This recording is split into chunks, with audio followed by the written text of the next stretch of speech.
Bosses need to be handing out more praise, and it has to be quality praise. Quality praise? What does that mean? Comments like, well done, are low quality praise and pointless. Exactly what was well done? The praise has to capture the concise detail of the thing done well, and this has to be fed back to the staff. The credibility of the praise is directly linked to the specificity of the praise.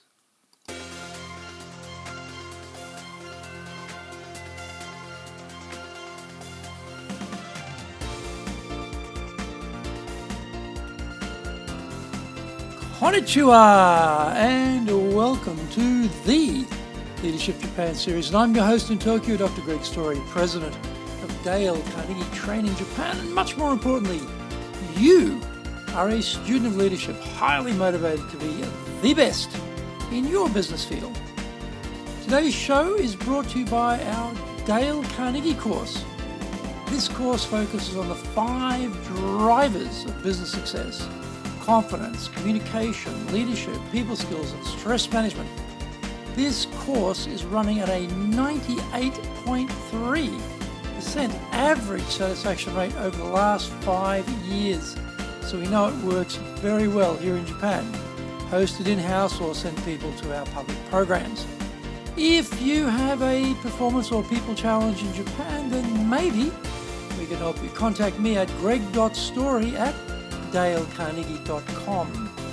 Grab our free white papers, guidebooks, reports, training videos, blogs, newsletters, course information, plus much more at japan.dalecarnegie.com. I do 3 weekly podcasts, and if you have an interest in presentations, search for the Presentations Japan series on iTunes. And if your interest is in sales, then look for the Sales Japan series also on iTunes. Before we get going, today's handy Japanese phrase is hajimemashite, kouyu mono desu. Hajimemashite, kouyu mono desu. This is when handing over your business card to someone. As you're actually handing it to them, you say, hajimemashite, how do you do? Pleasure to meet you. Kouyu mono desu. This is me. Here's on my card, this is me. Hajimemashite, kouyu mono desu. As you hand over your business card. Hajimemashite, kouyu mono desu. This is episode number 182. And today we're talking about one of the biggest leadership challenges. How do you run your business?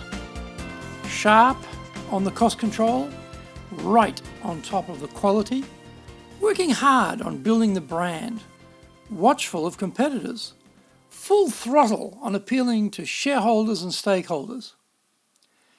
There is one area that is going to become a bigger headache. That is people. I'm not talking about just training them. I'm hearing from leaders in Japan that they are growing more concerned about getting staff and keeping them. In the good old days, there were tons of staff to hire and fire as needed by Japanese companies, but that is changing big time. The lack of qualified staff is hitting across more and more industries. There are multiple job openings for new hires from which to choose. Why would they pick your company? And even more importantly, why should they stay? We know people don't leave companies, they leave bosses. Today, there is so much information about your shop available online. They can check you out thoroughly before they even contemplate joining. There are battalions of diligent recruiters out there busily contributing to Japan's labour mobility by moving people into jobs and around jobs. The idea that we can have an unattractive workplace where people are ill-treated by the system or their bosses or both is clearly out of date. position aspirants will read about how the organization really treats people behind the velvet curtain. Once inside, they will be engaged in direct relation to how they are managed. The results of the engagement surveys we've conducted worldwide hold up true for Japan as well. The feeling of being valued is the critical piece of the puzzle to get our staff engaged. The only trouble with this construct is that the presidential suite of offices is not where too much mass staff engaging takes place. This is more the wheelhouse, scouring the horizon for opportunities and trouble. This is where the organisation's direction and preferred culture are determined. The actuality of the delivery is done by people much further down the food chain. Supervisors and middle-level managers are the dispensers of justice and travesties of justice that either keep people or enrage them to leave. One quick contemplation of this current reality tells you that the leadership of organisations is only going to become more complicated and more important. How well do your middle managers treat your team? Are they ensuring the increasingly finite human resources under their stead are being properly taken care of? Do the troops feel valued? Engaged staff don't move shops. They spurn the recruiter's siren call to jump ship. They see a future for themselves right where they are. They feel valued and that their contribution is both recognised and making a difference. How do they know this? Because their boss is communicating this to them. These bosses really know about their team members. They know their fears, frustrations, concerns, hopes, aims, and aspirations. When I was growing up in business, there was a solid wall between work and private. The boss going into the non-work zone was a taboo.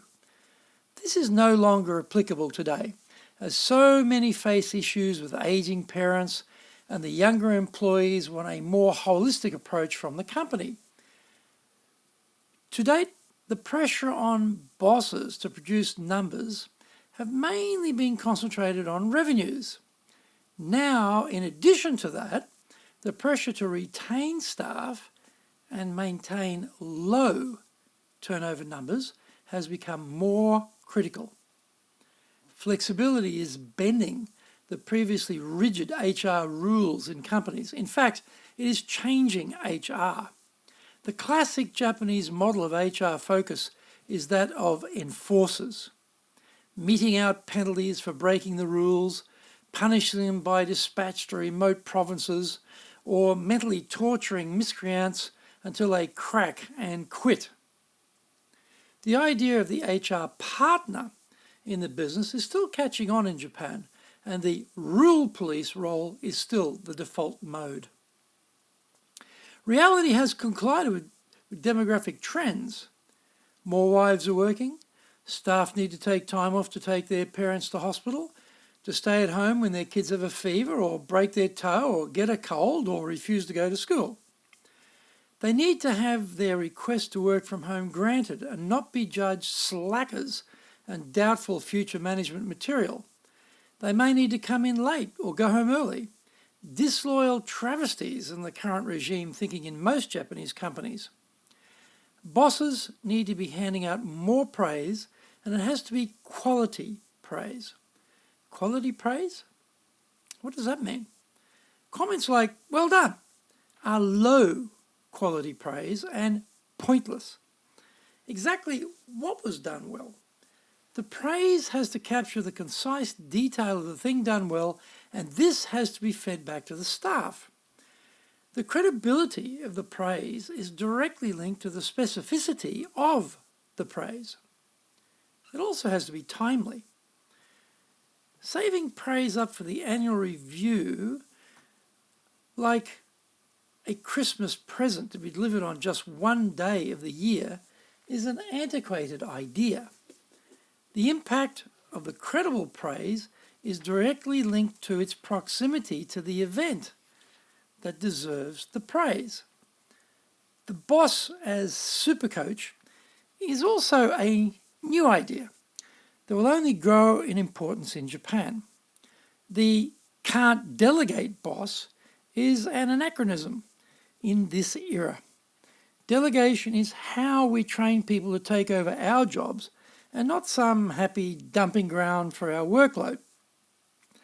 The time devoted to helping staff step out of their comfort zone is correlated to the number of innovative ideas which will arise from conversations within the staff. Senior management in Japan complain to us they hardly hear of any innovative ideas from the front line.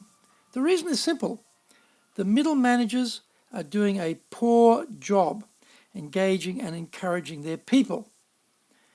Having ideas picked up and implemented by the organisation and being praised for their work will engage staff to stay. It also results in the social media jungle tom-toms broadcasting that this is a great place to work, where people are valued, ideas are implemented, bosses care and do coach their staff. Do your middle managers get it yet? If they don't, then some remedial training on the new reality is in order. The possibility of running out of people to maintain your current business is possibly here right now. If it isn't, just around the corner is the future challenge of not being able to get enough new people to drive the business forward. Being a leader is fun, isn't it?